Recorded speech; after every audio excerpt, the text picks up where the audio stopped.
What if the drafting of the Constitution was not patriotic, but was merely an economical ploy by the members of the convention? This is what Charles A. Beard explores in his book, An Economic Interpretation of the Constitution of the United States. In Beard's book, he states the obvious that the Constitution is not patriotic, but is merely an economical gain for the people of the convention.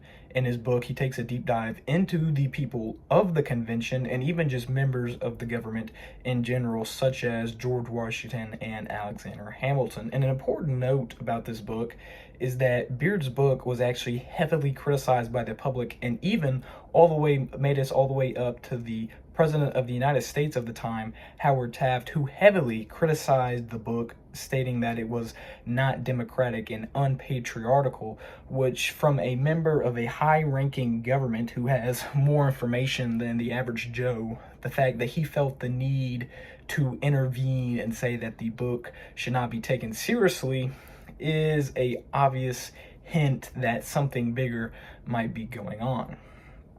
Going on to Beard's actual book, his dive into the members of the convention show a lot of interesting details that the average person may have never considered before when thinking about the Constitution. That not only that a lot of these people in the convention had massive amounts of money, but they were even trying to increase their wealth during the convention, as seen in two of the greatest examples.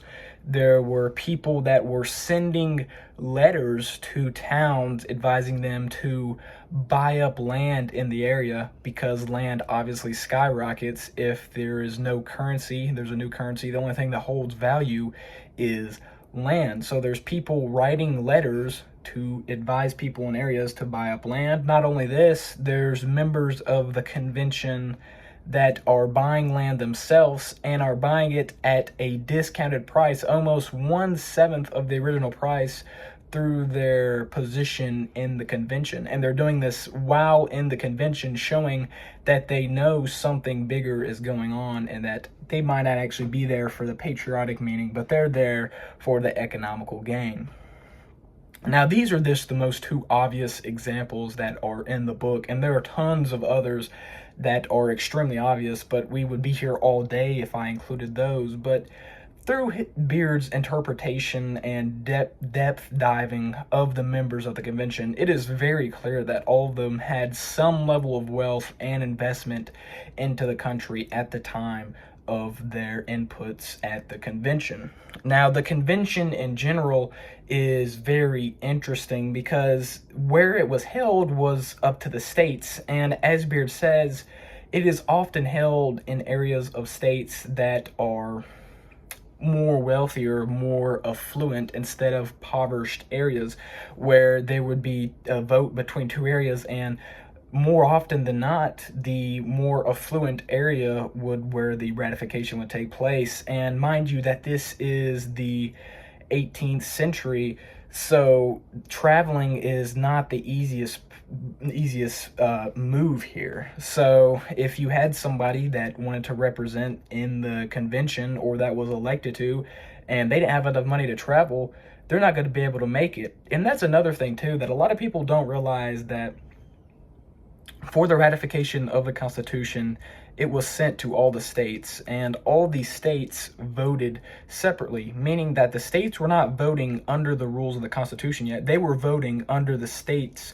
rules, and almost all, if not all, of the states' rules had some sort of land requirements implied. And from what I could tell from the beginning of the book, he listed almost every land requirements in the states. On average, it was either you had to have at least like 250 acres of land, or it was about 6,000 pounds or shillings of worth of like liquid investments. So it was no easy task to represent yourself within the convention.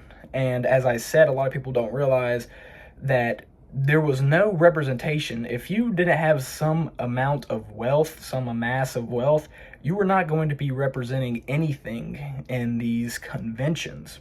And even going into the conventions even further, the people that voted for them, as Beard shows in the books, are mostly members of the capitalist society, such as lawyers, capitalists, bankers, accountants, and all that stuff. And what is really surprising is that the only people that generally voted against the Constitution were farmers, who we can assume had the least amount of wealth. So all of this is very interesting and very insightful to see that the Constitution was indeed way more economical than people think. And even going into members of the government themselves, such as George Washington and Alexander Hamilton, it is shown that Hamilton had a massive amount of land in the western parts of the country, and he would benefit from the Constitution being employed and then people moving westward. And the same thing for Washington, where Beard even goes into exaggerate detail of Washington's wealth in not only in the West, but also just in the country in general. He had approximately, in the time around 1800, he had, at his death, in his will, he had roughly about $500,000 in assets, in land, not in assets, in land, in the New World, in the Americas, in the United States of America.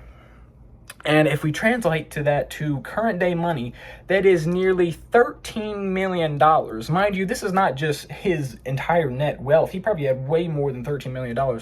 This is $13 million invested purely in land in the United States of America. So Washington obviously had some sort of patriotic belief. I mean, we learn about him all the time, but undoubtedly he had some sort of economic drive. So it is just incredibly interesting to see that the darker side of historical figures that the teachers and that the classroom doesn't teach us. It's very insightful and eye-opening, some might say. Now, I think a lot of things do start adding up, and obviously not everybody in the convention were there for economic gains. And even Beard himself says multiple times in the book that his evidence is incomplete, and it cannot be for sure that this really had any effect. But if we think about it, let's just say there were multiple people that were there for economic gain. There only has to be a certain amount of people there for economic gain for it to make a difference in the voting. According to the Articles of Confederation, it was about 3/4, and if not all the states had to ratify the amendments or stuff to pass through to the new government.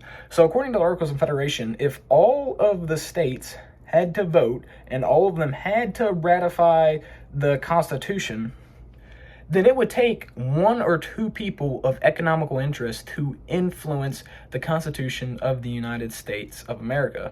So even one or two people, you can say that the Constitution was implemented due to economic means. So it is not a far stretch to say that Beard's ideas are wrong at all, because in fact, if we look at them, they are quite obviously somewhat valid.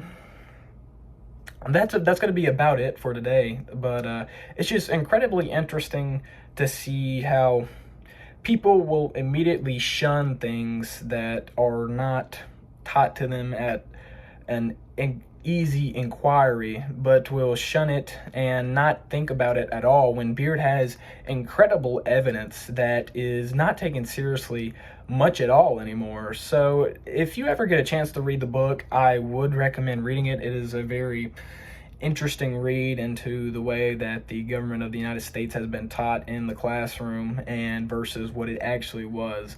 But that's going to be about it. Stay safe and stay hydrated.